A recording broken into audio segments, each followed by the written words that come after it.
یہ ریڈیو قطر ہے۔ اب آپ نثار احمد انصاری سے اردو میں خبریں سنیے۔ پہلے اہم خبروں کا خلاصہ۔ حکومت کے مواصلاتی دفتر کا کہنا ہے کہ قطری آئی ڈی رکھنے والے لبنانی شہریوں کو قطر لوٹنے کے لیے ترجیح دی جائے گی۔ لبنان کے وزیر خارجہ نے ان کے ملک کے لیے قطر کی جانب سے بھیجی گئی طبی امداد کی تعریف کی ہے۔ جاری کرتے ہوئے ٹک ٹاک کمپنی کے مالک کے ساتھ کسی بھی قسم کے لین دین پر پابندی عائد کر دی۔ اور سری لنکا میں راجا پاکسا برادران کو ملک کے پارلیمانی انتخابات میں واضح اکثریت سے کامیابی۔ شیخ خدمت ہے آج کا پہلا نشریہ۔ بسم اللہ الرحمن الرحیم۔ وزیر اعظم و وزیر امور داخلہ شیخ خالد بن خلیفہ بن عبدالعزیز آل ثانی کی ہدایات کے عین مطابق لبنان کے قطری ریزیڈنسی پرمٹ رکھنے والے شہریوں کو جو فی الوقت لبنان میں ہیں اور قطر واپس آنا چاہتے ہیں، انہیں کووڈ-19 کے تناظر میں عائد پابندیوں میں سلسلے وار نرمی کے بیچ سفر کی پالیسی کے ساتھ ایکسیپشنل انٹری پرمٹ میں اولیت یا ترجیح دی جائے گی۔ حکومت کے دفتر مواصلات نے کل جمعرات کے روز ایک بیان میں کہا ہے کہ قطری ریزیڈنسی پرمٹ رکھنے والے لبنانی شہری بھی اپنی فیملی کے ممبران کی واپسی کے لیے بیروت میں موجود قطری سفارت خانے یا متراس 2 کے ذریعے درخواست دے سکتے ہیں۔ رپورٹ کے مطابق قطر آنے والے تمام لبنانی باشندوں کے لیے حمد انٹرنیشنل ہوائی اڈے پہنچنے پر کورونا وائرس ٹیسٹ ناگزیر اور اس سے قبل اعلان کردہ کوارنٹائن کے امور کی پابندی لازمی ہوگی۔ واضح ہے، قطر آنے والے تمام لوگوں کے لیے ان کے اسمارٹ فونز پر اعتراض ایپلیکیشن ڈاؤن لوڈ اور انسٹال کرنا ضروری قرار دیا گیا ہے۔ قطر نیوز ایجنسی کے ایک بیان میں لبنان کے وزیر خارجہ شاربیل وہبہ نے ریاست قطر کی طرف سے ارسال کردہ طبی ایڈ سپلائز کی تعریف کی ہے، جس سے لبنان کی بیروت بندرگاہ پر ہوئے دھماکے کے زخمیوں کا علاج مقصود ہے۔ فلاحی سرگرمیوں سے متعلق ریگولیٹری اتھارٹی نے قطر چیریٹی اور قطر ہلال احمر سوسائٹی کے تعاون سے فنڈ اکٹھا کرنے کی ایک مہم شروع کی ہے تاکہ بیروت کی بندرگاہ پر ہوئے المیہ سانحہ کے بعد لبنان کے برادر عوام کی حمایت کی جا سکے۔ خیال رہے یہ امر لبنانی عوام سے متعلق ریاست قطر کی جانب سے مہیا کرائی جانے والی سپورٹ کا ہی ایک حصہ ہے۔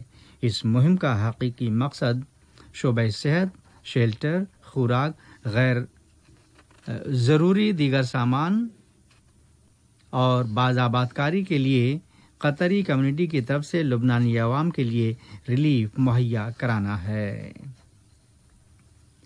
لبنان میں ملک میں ہوئے سب سے بڑے اور زبردست دھماکے میں جاں بحق ہونے والوں کے لیے سوگ کا ماحول، جہاں پہلے ہی سے اقتصادی بحران موجود ہے، جبکہ بیروت بندرگاہ اور آفت زدہ شہر کے دھماکے کے بعد لاپتہ ہونے والے لوگوں کی تلاش کا کام جاری ہے۔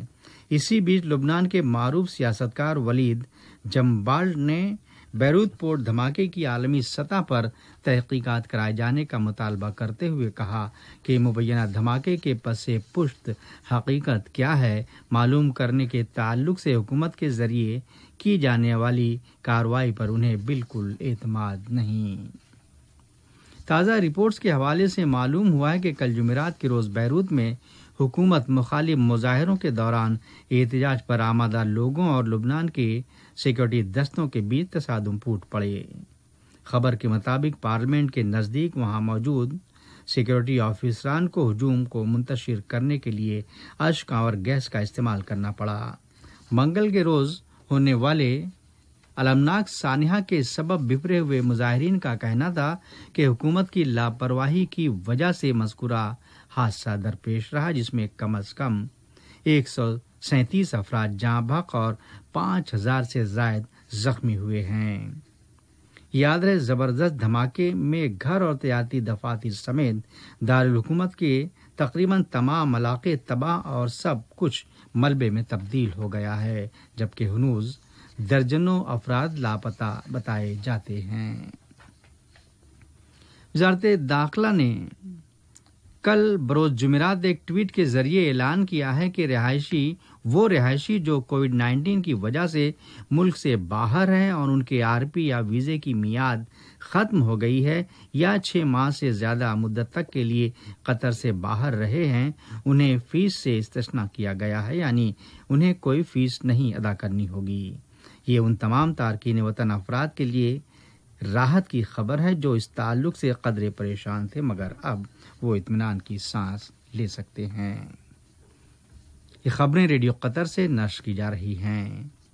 وزارت صحت نے کل بروز جمعرات اگست کی 6 تاریخ اپنے ایک بیان میں کووڈ-19 کی وبا کا شکار 292 مریضوں کے صحت یاب ہونے کا اعلان کیا، جس کے بعد ملک میں شفا یاب ہونے والوں کی مجموعی تعداد اب 1,08,831 ہو گئی ہے۔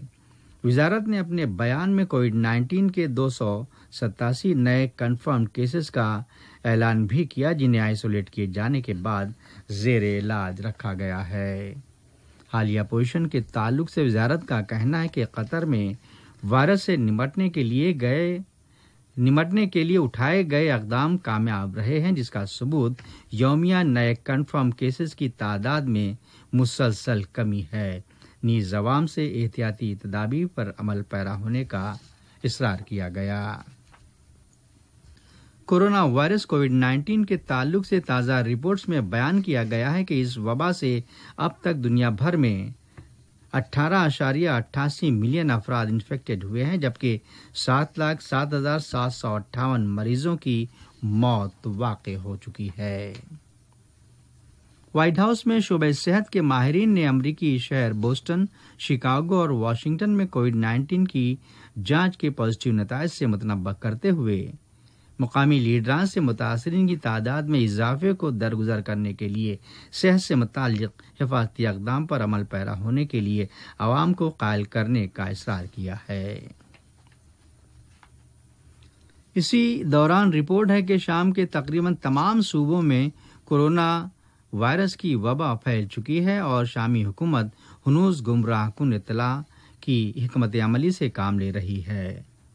حکومت کی طرف سے کورونا وائرس سے ہونے والی اموات اور متاثرہ کیسز کی حقیقی تعداد کو خفیہ رکھتے ہوئے یہ کہا جا رہا ہے کہ سب کچھ کنٹرول میں ہے اور امریکہ سے کورونا وائرس امیگریشن پالیسی کے تحت نکالے گئے سینکڑوں کی تعداد میں ہجرت کرنے والے بچے گواٹے مالا کی پناہ گاہوں میں واپس لوٹ رہے ہیں، جہاں پہلے ہی سے وائرس ٹیسٹنگ اور مریضوں کے لیے بستروں کی تعداد محدود ہے۔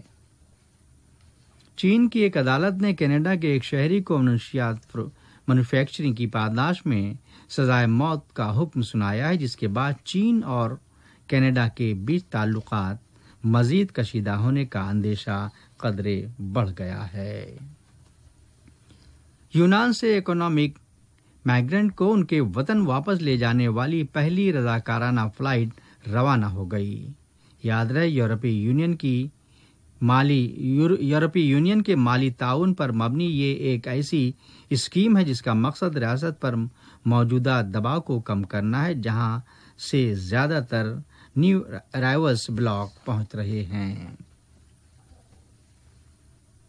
بیت المقدس کے اسلامی وقف کا کہنا ہے کہ کل جمعرات کو درجنوں اسرائیلی آباد کاروں نے الاقصی مسجد کے احاطے میں دھاوا بولا، جنہیں اسرائیل کی خصوصی مقبوضہ پولیس فورس کا تحفظ حاصل رہا۔ امریکی صدر ڈونلڈ ٹرمپ نے ایک ایگزیکٹو آرڈر جاری کیا ہے جس کے تحت اب ٹک ٹاک کمپنی کے مالک بائٹ ڈانس کے ساتھ کسی بھی قسم کے لین دین پر پابندی ہوگی، جو ایک امریکی فرم کو ایپ فروخت کرنے کے لیے ٹرمپ انتظامیہ کی جانب سے اضافی دباؤ کے بعد اٹھایا گیا ایک قدم ہے۔ اور سری لنکا کے طاقتور راجا پاکسا برادران کو ملک کے پارلیمانی انتخابات میں بڑے پیمانے پر واضح اکثریت سے کامیابی حاصل ہوئی ہے۔ آج کا نشریہ ختم ہونے سے پہلے اہم خبروں کا خلاصہ ایک مرتبہ پھر سماعت فرما لیجیے۔ حکومت کے دفتر مواصلات کا کہنا ہے کہ قطری آئی ڈی رکھنے والے لبنانی شہریوں کو قطر لوٹنے کے لیے ترجیح دی جائے گی۔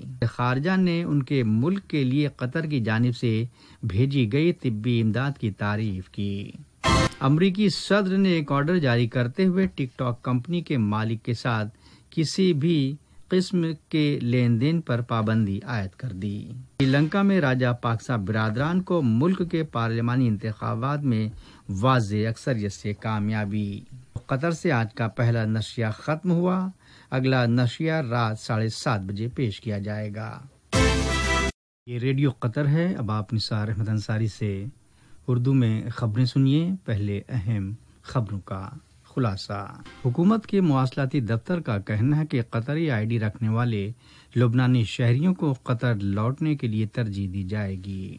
لبنان کے وزیر خارجہ نے ان کے ملک کے لیے قطر کی جانب سے بھیجی گئی طبی امداد کی تعریف کی ہے۔ جاری کرتے ہوئے ٹک ٹاک کمپنی کے مالک کے ساتھ کسی